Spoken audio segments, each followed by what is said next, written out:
Hello बच्चों, मैं गीता कुमारी। मैं एक प्राइमरी टीचर हूँ। मैं अपने इस प्लेटफॉर्म पे आप सबका स्वागत करती हूँ। मैं नवीनगर के राजकीय प्राथमिक विद्यालय जोबे में अभी एक शिक्षक के रूप में कार्यरत हूँ। मैंने भूगोल विषय से संबंधित कुछ टॉपिक तैयार किए हैं और प्रत्येक बिंदु पे विस्तार से बताने का प्रयास किया है। पिछले क्लास में हम लोगों ने सौर मंडल, उनके ग्रह, उपग्रह के बारे में विस्तार से देखा है। यदि आप लोगों ने वो क्लास नहीं देखी है तो प्लीज़ चैनल के प्लेलिस्ट पे जाके ज़रूर देख लें। उसके बाद ही आपको आगे के टॉपिक समझ में आएंगे। तो चलिए, इस उम्मीद के साथ कि आपको मेरा यह प्रयास पसंद आएगा, चलिए हम चलते हैं अपने आज के टॉपिक पे।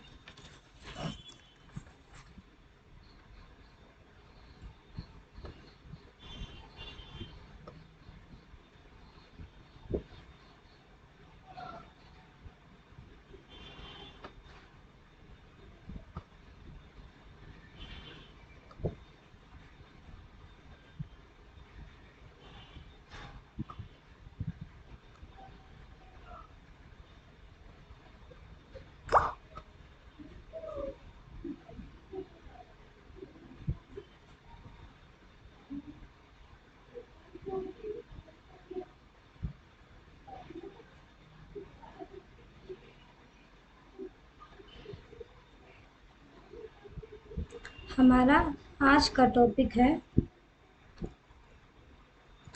ग्लोब, अक्षांश एवं देशांतर। यानी कि ग्लोब क्या होता है। सॉरी, ये है हमारा ग्लोब। ये देखिए, ये है हमारा ग्लोब। ग्लोब पृथ्वी का एक नमूना है। यानी कि हमें पृथ्वी के बारे में यदि जानकारी चाहिए, यदि किसी चीज़ के बारे में, किसी भी भौगोलिक परिस्थिति के बारे में हमें जानना है तो हमें ग्लोब की आवश्यकता पड़ती है। तो आइए हम देखते हैं ग्लोब क्या है। ग्लोब पृथ्वी का एक नमूना है। यानी कि पृथ्वी का ही रूप है, प्रतिरूप है, एक नमूना है। यह पृथ्वी जैसे आकृति का एक मॉडल है जो पृथ्वी की आकृति का, यानी कि पृथ्वी की जैसी आकृति है उसके बारे में सही सही वर्णन करता है। अर्थात ग्लोब की मदद से ही हम पृथ्वी के आकार को, यानी कि उसकी आकार कैसी है, उसके झुकाव कितने हैं तथा उसमें कौन कौन सी गति होती है, इसके बारे में हम विस्तार से समझने का प्रयास करते हैं।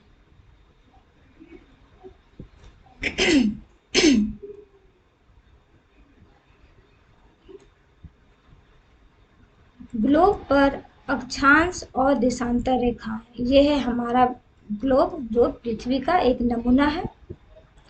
इसमें दो प्रकार की रेखाएं हैं जो काल्पनिक है। कौन कौन सी है? एक है पश्चिम से, ये देखिए पश्चिम से लेके पूर्व की ओर खींची गई है, और एक रेखा है जो उत्तर से लेके दक्षिण की ओर खींची गई है। तो हम जानते हैं कि किसी भी मैप को जब हम देखते हैं तो ऊपर में उत्तर दिशा होता है और नीचे दक्षिण होता है, इधर पूरब होता है और इधर पश्चिम होता है। तो पश्चिम से पूरब की ओर जितनी भी रेखाएं खींची गई हैं उन्हें अक्षांश रेखा कहते हैं, और उत्तर से दक्षिण की ओर जितनी भी देशांतर रेखाएं खींची गई हैं उसे देशांतर रेखाएं कहते हैं। और ये जो रेखाएं हैं ये वास्तविक नहीं है बल्कि ये काल्पनिक होती है। पश्चिम से पूर्व की ओर खींची गई सभी काल्पनिक रेखाएं अक्षांश रेखाएं कहलाती है। यानी कि इधर पश्चिम है और इधर पूरब है, तो पश्चिम से जितनी भी रेखाएं खींची गई हैं इन रेखाओं को ही अक्षांश रेखाएं कहा जाता है। एक काल्पनिक रेखा ग्लोब को दो बराबर भागों में बांटती है। इसे विषुवत या विषुवत रेखा कहा जाता है। यानी कि ये जो अक्षांश रेखाएं हैं जो पश्चिम से पूरब की ओर खींची जाती हैं, इनमें एक ऐसा रेखा है यानी कि जो पृथ्वी को दो भागों में बांटती है। यानी कि पृथ्वी के बीचों बीच एक ऐसी रेखा खींची है जिसे विषुवत रेखा कहते हैं। यहाँ देखिए, विषुवत रेखा के उत्तर में स्थित आधे भाग को उत्तरी गोलार्ध तथा दक्षिण वाले भाग को दक्षिणी गोलार्ध कहा जाता है। यानी कि ये हो गया हमारा विषुवत रेखा, जो पृथ्वी को दो बराबर भागों में बांटती है। और जो विषुवत रेखा के ऊपर वाले भाग को हम उत्तरी गोलार्ध और नीचे वाले हिस्से को हम दक्षिणी गोलार्ध कहते हैं। विषुवत वृत्त से ध्रुव तक स्थित सभी समानांतर वृत्त को अक्षांश रेखाएं कहा जाता है। यानी कि विषुवत रेखा से जो ध्रुव की ओर स्थित सभी समानांतर, ये जो रेखाएं खींची गई हैं सभी समानांतर दूरी पर खींची गई हैं, और ये जितने भी रेखाएं खींची गई हैं सभी को अक्षांश रेखाएं कहा जाता है। अक्षांश हमेशा एक पूर्ण वृत्त बनाते हैं। यानी कि वृत्त का मतलब होता है गोल, और ये जितने भी अक्षांश रेखा हैं, ये देखिए, ये पूरा एक वृत्त का, पूर्ण वृत्त का निर्माण करती है। परंतु इस रेखा की लंबाई ध्रुव की ओर छोटी होती जाती है। और जितने भी अक्षांश रेखा हैं, ये देखिए, सबसे बड़ा अक्षांश रेखा है ये हमारा 0 डिग्री, जो पृथ्वी को दो भागों में बांटती है। इसके बाद जितने भी अक्षांश रेखाएं हैं जो ध्रुव की ओर बढ़ती जा रही हैं, इनकी लंबाई देखिए कम होती जा रही है। यहाँ कम है, इससे भी कम है, और ये ध्रुव पे आके 0 डिग्री की हो जाती है। तो परंतु इस रेखा की लंबाई ध्रुव की ओर छोटी होती जाती है। अक्षांशों को अंश में मापा जाता है। ये जो अक्षांश होते हैं, इसको यदि हम मापेंगे तो इसके लिए हमें अंश में मापेंगे इसको। यानी कि अक्षांश जितने भी होते हैं उसे हम अंश में मापते हैं। विषुवत वृत्त 0 डिग्री अंश को दर्शाती है। ये जो विषुवत वृत्त है इसे 0 डिग्री अंश माना जाता है। यानी कि 0 डिग्री अंश होता है विषुवत रेखा में, और इसके ऊपर में उत्तर में 1 2 3 करते करते ये पूरे 90 डिग्री के अंश बनाते हैं। यानी कि 90 डिग्री के अंश को दर्शाते हैं। इस प्रकार भूमध्य रेखा के उत्तर और दक्षिण दिशा में 1-1 डिग्री के अंतराल में 90-90 अक्षांश रेखाएं होती है। यानी कि ये जो विषुवत रेखा है इसके उत्तर में 1-1 डिग्री के अंतराल में रेखाएं खींची गई हैं, अक्षांश रेखाएं। और ये रेखाएं कितनी है, 90 डिग्री तक, यानी कि 90 अक्षांश रेखाएं होती हैं। और दक्षिण में भी 1-1 डिग्री के अंतराल पर 90 अक्षांश रेखाएं खींची हुई होती हैं। इस प्रकार 90 डिग्री उत्तरी अक्षांश उत्तरी ध्रुव को और तथा 90 डिग्री दक्षिणी अक्षांश दक्षिणी ध्रुव को दर्शाता है। और ये जो अक्षांश वृत्त का निर्माण करते हैं, तो ये जो 90 डिग्री अक्षांश है ये वृत्त नहीं है, बल्कि ये एक बिंदु, यानी कि ये रेखाएं धीरे धीरे घटते घटते एकदम एक बिंदु आके एक बिंदु बन जाती है। इसलिए इसे उत्तरी ध्रुव कहा जाता है, और नीचे वाले भाग को 90 डिग्री के अक्षांश को दक्षिणी ध्रुव माना जाता है।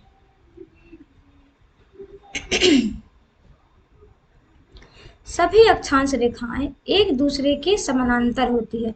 अभी हम लोगों ने देखा कि जितने भी अक्षांश रेखा हैं सभी समान दूरी पर खींची गई हैं। यहाँ इसकी दूरी है, सभी समान दूरी है। तथा दो अक्षांश के बीच की दूरी 111 किलोमीटर होती है। एक अक्षांश और दूसरे अक्षांश के बीच की दूरी, हम जानते हैं कि सभी अक्षांश 1-1 डिग्री के दूरी पे है, और सभी अक्षांश के एक अक्षांश और दूसरे अक्षांश के बीच की दूरी कितनी है, तो 111 किलोमीटर होती है।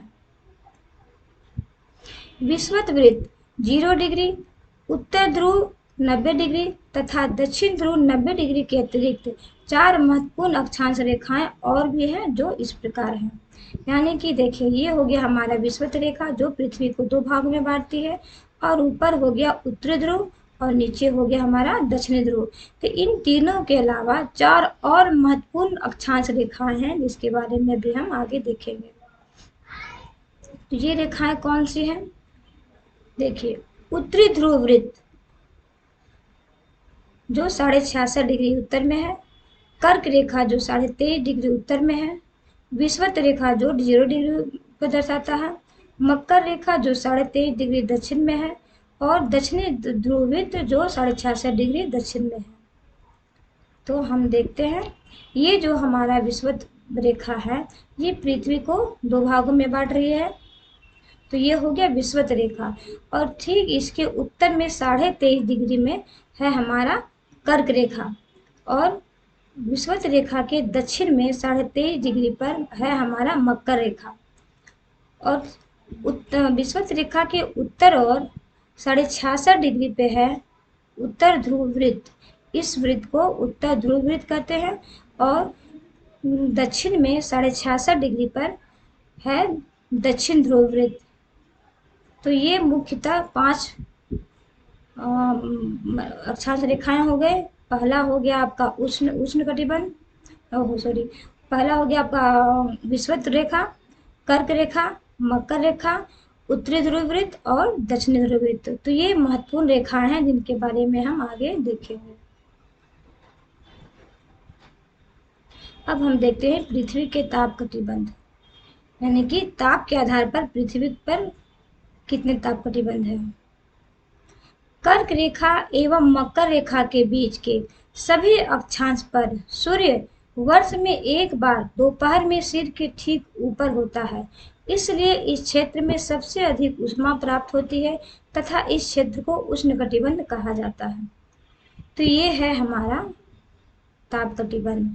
तो ये जो है कर्क रेखा उत्तर में और दक्षिण में मकर रेखा, सूर्य वर्ष में एक बार दोपहर में सिर के ठीक ऊपर होता है, यानी कि सूर्य की स्थिति कर्क रेखा से मकर रेखा के बीच सालों भर में एक बार हमें हर मतलब कहीं ना कहीं होती ही है।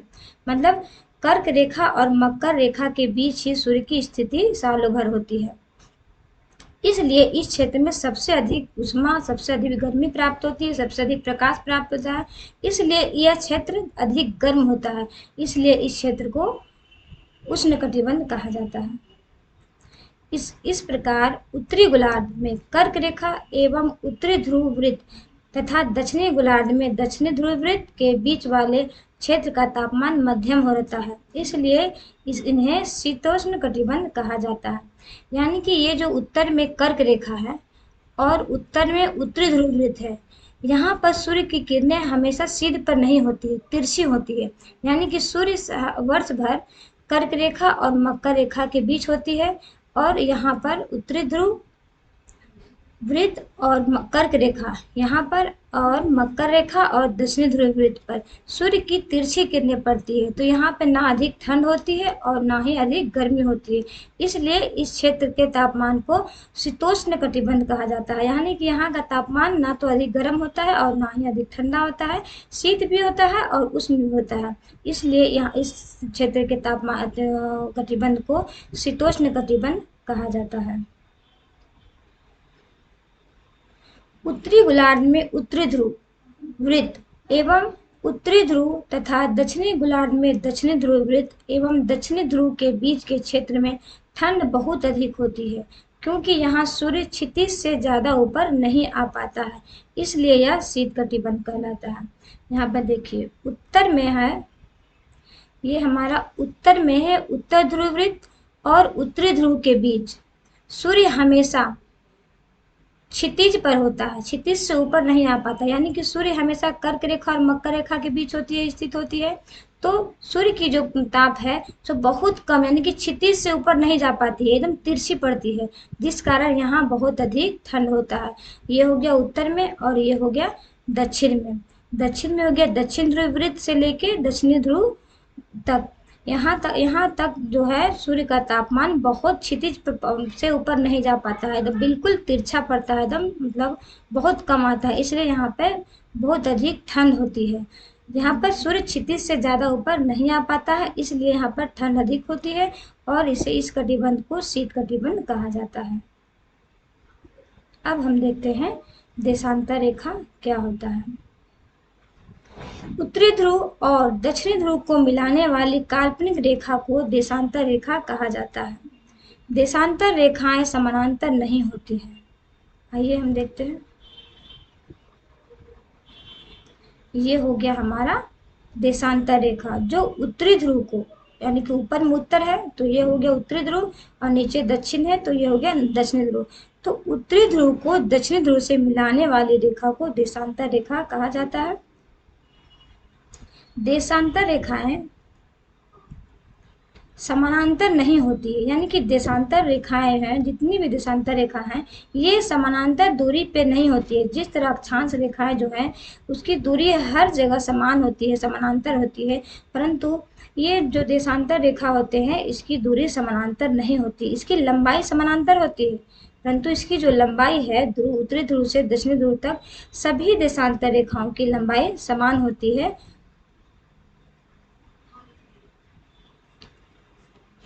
देशांतर रेखाएं एक अर्धवृत्त बनाती है। जितनी भी देशांतर रेखा हैं ये अर्धवृत्त यानी कि आधा वृत्त का निर्माण करती है, और अक्षांश रेखाएं जो है एक पूर्ण वृत्त का निर्माण करती है। तो हम देखें कि जितनी भी अक्षांश रेखाएं हैं, देशांतर रेखा हैं, वे अर्धवृत्त का निर्माण करती है तथा उनके बीच की दूरी ध्रुव की ओर बढ़ने पर घटती जाती है। और इनके बीच की जो दूरी है, दो देशांतर के बीच की जो दूरी है, सो देखिए यहाँ विषुवत रेखा पे सबसे अधिक है, फिर धीरे धीरे इसकी दूरी कम होते होते यहाँ पर ध्रुव पे आके एकदम शून्य हो जाती है। तो हम यहाँ देख रहे थे कि इनके बीच की दूरी ध्रुव की ओर बढ़ने पर घटती जाती है एवं ध्रुव पे आकर शून्य हो जाती है।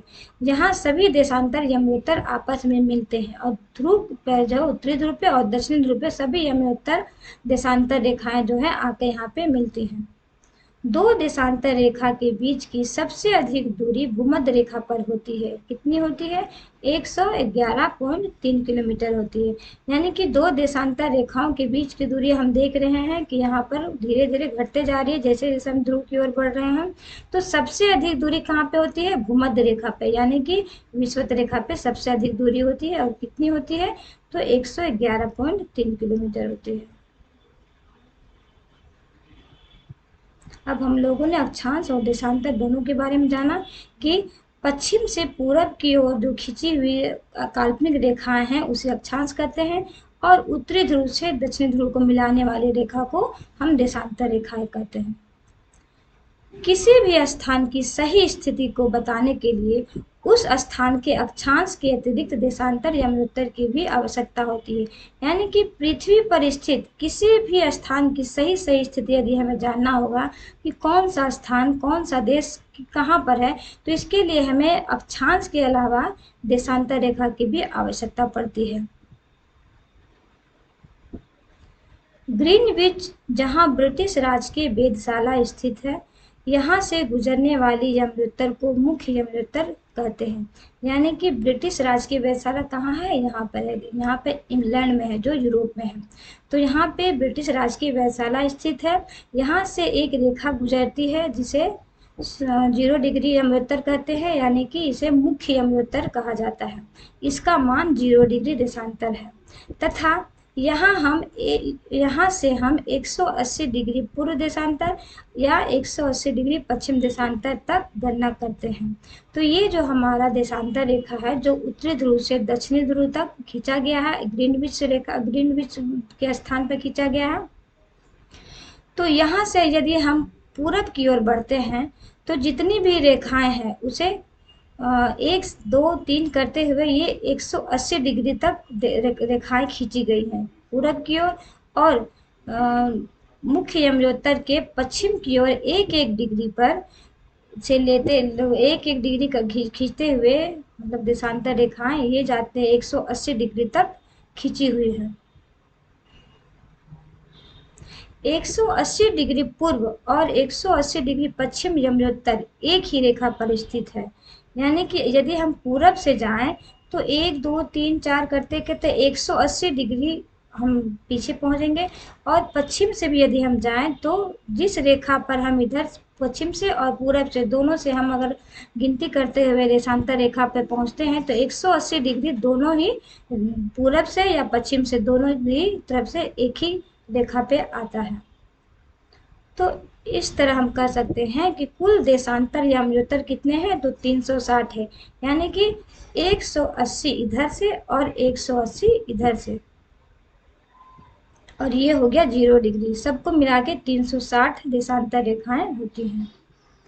0 डिग्री यमोत्तर और 180 डिग्री देशांतर यमोत्तर मिलकर पृथ्वी को दो समान भागों में बांटती है, पूर्वी गोलार्ध और पश्चिमी गोलार्ध, 2 गोलार्ध में विभक्त करती है।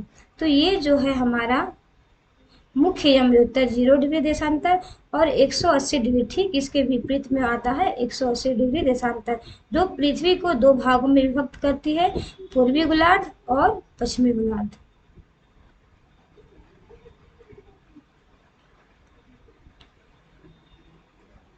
ग्लोब पर अक्षांश रेखाओं एवं देशांतर यमलोत्तर के द्वारा बनी आकृति को ग्रिड यानी कि जाल कहा जाता है।